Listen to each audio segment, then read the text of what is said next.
సర్వశక్తిగల దేవుని నామమునకు మహిమ కలుగునుగాక. ఈ పునరుద్ధాన దినమున మీకందరికీ వందనాలు తెలియచేస్తున్నాను. ఎలా ఉన్నారండి? అందరూ బాగున్నారా? ప్రతిరోజు మీ కొరకు, మీ కుటుంబాల కొరకు మేము ప్రార్థన చేస్తున్నామని చెప్పడానికి నేనెంతగానో సంతోషిస్తున్నాను. మీరు కూడా మా కొరకు, మా పరిచర్యల కొరకు ప్రార్థించవలసిందిగా ప్రభు పేరట మీకు తెలియచేస్తున్నాను. ఈ దినము మిమ్ములను బలపరచు దేవుని మాట, ప్రతి విషయమందును కృతజ్ఞతాస్తుతులు చెల్లించుడి. మొదటి తెస్సలోనికైలకు వ్రాసిన పత్రిక 5వ అధ్యాయము 18వ వచనం. ప్రతి విషయమందును కృతజ్ఞతాస్తుతులు చెల్లించాలని అపోస్తలుడైన పౌలు మహాశయుడు చెప్పడం మనం చూస్తున్నాం. చాలాసార్లు మనకు సంతోషం కలిగినప్పుడు దేవుణ్ణి స్తుతిస్తూ ఉంటాం. మేలు జరిగినప్పుడు, మన కుటుంబాల్లో దేవుడు కార్యాలు చేసినప్పుడు దేవుణ్ణి మనం స్తుతిస్తూ ఉంటాం కదండి.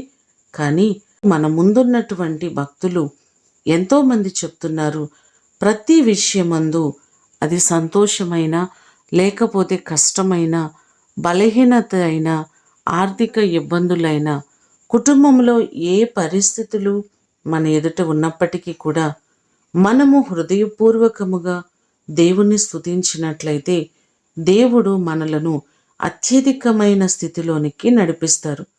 దావీదు కూడా అంటున్నారు, నీవు నన్ను కలుగు చేసిన విధము చూడగా భయమును ఆశ్చర్యమును నాకు పుట్టుచున్నవి. అందును బట్టి నేను నీకు కృతజ్ఞతాస్తుతులు చెల్లిస్తున్నానని చెప్పడం మనం చూస్తున్నాం. యోబు గ్రంథంలో యోబు గారు కూడా మనకు కనబడుతున్నారు. సర్వస్వము కోల్పోయి యెహోవా నామమునకు స్తుతి కలుగునుగాక అని చెప్పడం మనం చూస్తున్నాం. నిజంగా మన జీవితాల్లో కూడా ఏ పరిస్థితులు మన ఎదుట నిలబడినా ప్రతి పరిస్థితులలో దేవుణ్ణి స్తుతించినట్లయితే మన ముందున్నటువంటి ప్రతి సమస్యలు తొలగిపోతాయి. ప్రతి ఇబ్బందులు ఎరుకో కోట గోడల వలె కూలిపోతాయి అని బైబిల్ మనకు సెలవిస్తుంది. మీరు అనుభవిస్తున్న ప్రతి కష్టము, బలహీనతలు, ఇబ్బందులు, ఆర్థిక సమస్యలు, ఇటు పరిస్థితులన్నిటిలో దేవుని మీరు స్తుతించి ఆయన నామానికి కృతజ్ఞతలు తెలియచేసినట్లయితే దేవుడు ఇంకా అనేకమైన కార్యాలు మీ అందరి జీవితాల్లో చేస్తారు. ఈ మాటలు వింటున్న మీకందరికీ దేవుడు తోడయ్యుండి మీ సమస్యలన్నిటినీ విడిపించి ఆయన మిమ్మును ఆశీర్వదించునుగాక. ప్రార్థన చేసుకుందాం. పరిశుద్ధుడైన తండ్రి, మీ పాదములకు వందనాలు, స్తోత్రాలు. ప్రతి విషయమందును మిమ్మలను స్తుతించడం, మీ నామాన్ని ఘనపరచడం మీరు మాకు నేర్పించండి. మాకు ఉన్న ప్రతి ఇబ్బందులలో మాకు సహాయము చేసే గొప్ప దేవుడవు.